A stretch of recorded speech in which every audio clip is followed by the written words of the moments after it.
tienen efectos opuestos, y eso es importante para entender la terapéutica y lo que vamos a hacer. Entonces, cuando hablamos de las prostaglandinas y los tromboxanos, fíjense en los órganos neuroendocrinos, las prostaglandinas se asocian a liberación de hormonas antihipoficiarias, sobre todo las prostaglandinas C. En lo que es el metabolismo óseo, van a estar relacionadas a un aumento del recambio óseo, y en el ojo disminuye la presión intraocular, sobre todo las prostaglandinas C y las I, y por eso hay preparados de estos que se pueden utilizar en cuadros como glaucoma, por ejemplo. En el caso de los leucotrienos, lipoxinas, epóxidos y radicales libres, tienen funciones diferentes dependiendo del órgano específico que estemos hablando. Si hablamos de los leucotrienos C4 y D4, hemos mencionado que estos son muy importantes a nivel de la parte respiratoria, ¿no? En los bronquios, por ejemplo, están muy ligados a broncoconstricción y aumento de las secreciones. Por eso es que se dice que juegan un papel muy importante en la hiperreactividad bronquial. De ahí que vamos a ver que tratamientos para pacientes con bronquitis, con asma y demás, son con inhibidores de leucotrienos, como el montelukast, por ejemplo, ¿sí? En corazón disminuyen la contractilidad y el flujo coronario, y en lo que serían células inflamatorias hacen que los polimorfonucleares, sobre todo los eosinófilos, aumenten su quimiotaxis. En el caso de los leucotrienos B4, estos en colon generan inflamación. Se cree que podrían asociarse, por ejemplo, a poliposis u otros cuadros asociados a inflamación crónica. También aumentan la quimiotaxis de polimorfonucleares, pero en este caso de tipo neutrofilo. Y en los linfocitos aumentan la proliferación y diferenciación celular de este grupo específicamente. Las lipoxinas A aumentan la quimiotaxis de los polimorfonucleares de tipo neutrofílico. Los epóxidos son potentes vasodilatadores renales. Se cree que esto estaría ligado a un mecanismo de protección renal. Las lipoxinas A y B inhiben las células killer y también están asociadas a vasoconstricción. En el caso de los radicales libres, vamos a ver que existe una liberación de 8F prostaglandinas F2-alfa a nivel renal, que podrían estar asociados también a disminución o alteraciones, como hemos visto, a nivel renal y compromiso de la función renal importante. Esta es la parte que más nos interesa de este tema de los prostanoides, que sería su aplicación clínica o cuando los utilizamos en cuadros terapéuticos importantes.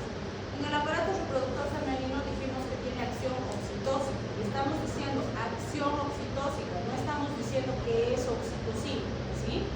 La oxitocina habitualmente, ¿qué hace? Produce contracción del útero. Entonces las prostaglandinas hacen que el útero se contraiga, igual que la oxitocina, pero no son oxitocina, ¿sí? Por ejemplo, los preparados de prostaglandina C2 y F2-alfa, como la dinoprostona y otros, lo que hacen es... ¿Qué tanto hablan ahí atrás? Si quieren vayan a hablar afuera, no tengo ningún problema, pero me distraen si ustedes hablan y yo hablo. ¿Ya? Bien, entonces fíjense, cuando hablamos de su acción en el útero, vamos a ver que estas prostaglandinas estimulan una contracción intensa, espástica del músculo uterino. Por lo tanto, si fuera una mamá embarazada, le van a inducir un aborto, ¿sí? Si fuera un embarazo de una gestación más avanzada, le van a producir un parto pretérmino. Entonces, por ejemplo, el famoso Cytotec, el misoprostol, pertenece a este grupo, ¿sí? Que ese misoprostol se ha diseñado para tratar problemas gástricos, porque son conglomerados de prostaglandinas y en la mucosa gástrica hacen que se revitalice, que sanen úlceras gástricas. Pero es un fármaco de prescripción controlada porque se usa principalmente para inducir abortos y no para problemas digestivos, ¿sí? Entonces, sí habrá situaciones en las que de forma terapéutica nosotros vamos a buscar la evacuación de un útero que está con un producto que está en mal estado, o un producto que no es viable, o es un aborto incompleto, por ejemplo. Nosotros vamos a estimular el vaciamiento de la cavidad uterina y si fuera necesario después hacer una limpieza por curetaje o por otras técnicas. También es importante entender que se pueden utilizar para inducir un parto a término, es decir, ya está el bebecito de la edad que corresponde para que nazca y no nace. Entonces sí, podemos usar para que el útero se contraiga y pueda nacer ese bebecito, ¿sí? Bien. Aparte de la contracción intensa del útero, van a producir reblandecimiento del cuello uterino, van a aumentar la actividad de proteoglicanos hidrófilos y esto va a contribuir a la evacuación del contenido intrautérico. ¿Qué ventajas tienen en relación a otros como la oxitocina, por ejemplo? Que estos no tienen el efecto antidiurético que tiene la oxitocina.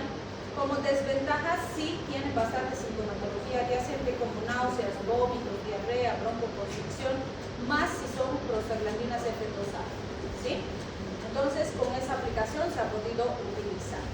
En lo que sería el aparato reproductor masculino se han usado cuadros de disfunción eréctil porque producen vasodilatación a nivel de los cuerpos cavernosos y eso facilita una erección. El alprostadil es uno de los que se ha utilizado, que tiene prostaglandinas E1.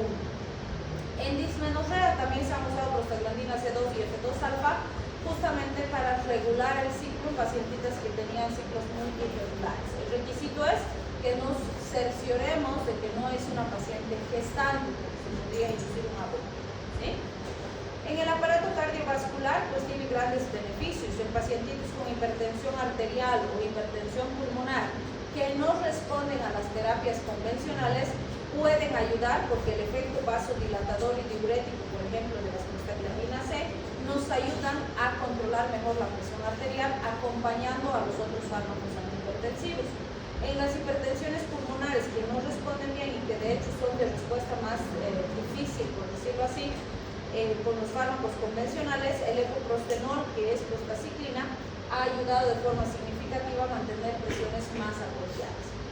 En las enfermedades vasculares periféricas tenemos dos situaciones importantes.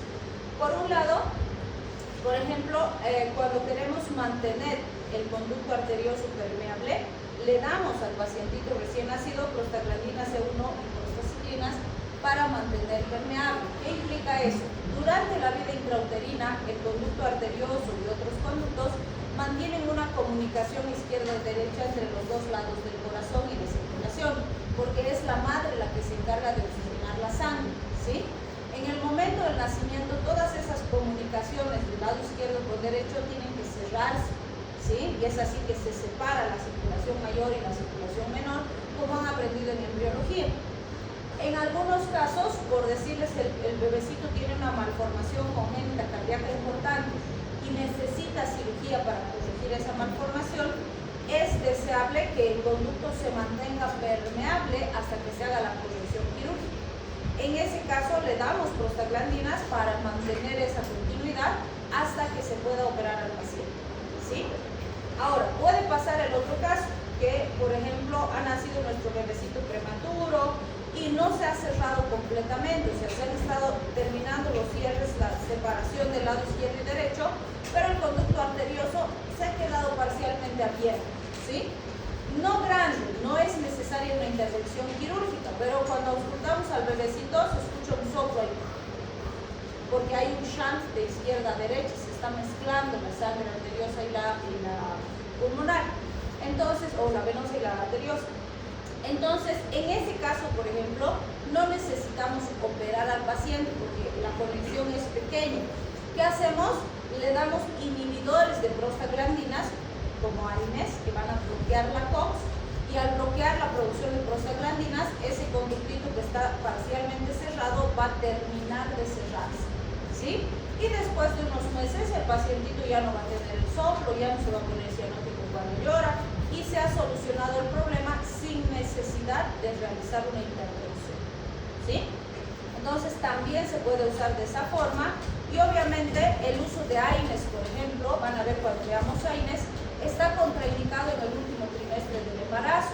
¿Por qué? Porque si la mamá toma AINES y el bebecito todavía está en el vientre materno, podemos inducir un cierre prematuro del conducto arterioso y eso traerle complicaciones al bebé, ¿sí?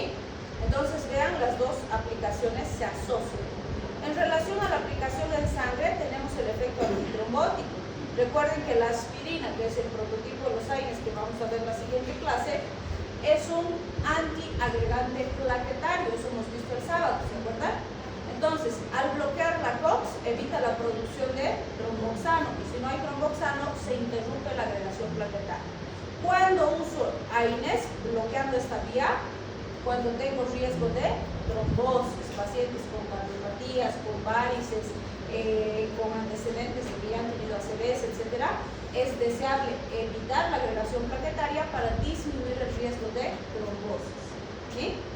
Bien, en el aparato respiratorio, fíjense, ya hemos mencionado que las prostaglandinas C2 en aerosol tienen un potente efecto broncodilatador y además los inhibidores de los leucotrienos, ya sea que inhiben a la lipoxigenasa como el sileutón o que inhiben los receptores de leucotrienos como el montelukast, safilukast, disminuyen potencialmente la hiperreactividad bronquial y por eso son útiles en enfermedades respiratorias como asma, bronquitis, EPOC, etc. En el aparato gastrointestinal, aquí otra vez hablamos del famoso misoprostol. Para esto se ha diseñado el misoprostol como citoprotector gástrico, porque al ser prostaglandinas en grandes dosis hacen que revitalice la mucosa gástrica y se cierren las úlceras gástricas, ¿sí? También se ha visto que en dosis altas estas prostaglandinas pueden disminuir la producción ácida gástrica de forma similar al que lo hacen los antagonistas H2 como el grupo de la ranitidina. Entonces tienen doble beneficio. Ayudan a la revitalización y disminuyen la acidez para que sanen las úlceras. Pero como ya hemos mencionado, es un fármaco de prescripción controlada porque se usa más con fines delictivos para inducir abortos que para revitalizar la mucosa gástrica. Entonces, no es común que usemos misoprostol en ulceropatías, a no ser que las terapias habituales como inhibidores de bomba, antagonistas H2 y demás fracasen, entonces recién usamos, ¿sí?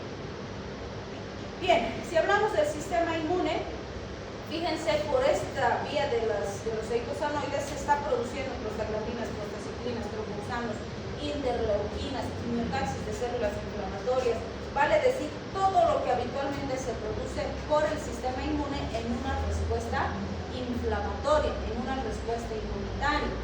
Entonces, ¿qué decimos? Cuando yo necesito esa respuesta inmunitaria, es totalmente benéfica, me está ayudando. Si tengo una infección bacteriana o una infección viral, mi sistema inmune está tratando de contrarrestar esa infección, de eliminar a ese microorganismo, ¿sí? Pero no siempre la respuesta inmune es buena. Por ejemplo, ¿qué hemos visto en COVID? Cuando los pacientes ya tenían neumonías y se complicaban, la causa principal era una tormenta de citoquinas. ¿Qué es la tormenta de citoquinas? Una reacción exagerada, exacerbada del sistema inmune que empieza a producir daño. Esos pacientes ya no tenían carga viral, ya no había virus, pero ¿quién era que les producía las neumonías, los infartos, las trombosis, todas las complicaciones? Su sistema inmune que estaba reaccionando como loco, ¿sí? Entonces siempre les digo, cuando una respuesta se exacerba, es potencialmente dañino. Recuerden, siempre les digo, ¿de dónde vienen las analogías? Tormenta de citoquinas. Recuerden, si llueve, las plantitas están felices, ¿no? Porque les llega la agüita, las lava, las limpia, súper contentas.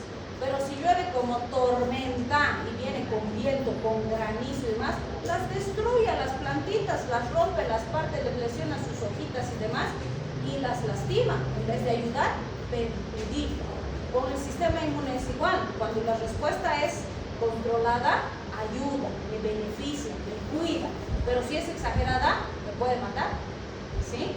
Entonces eso nos muestra aquí, nos dice, ¿no? Cuando la inflamación es excesiva, entonces me lastima. Si tengo, por ejemplo, un paciente con un trasplante, no puedo dejar que su sistema inmune ataque al trasplante, ¿sí? Al órgano trasplantado, porque de eso depende la supervivencia del paciente. ¿Qué voy a hacer? Le voy a dar inmunosupresores, ¿sí?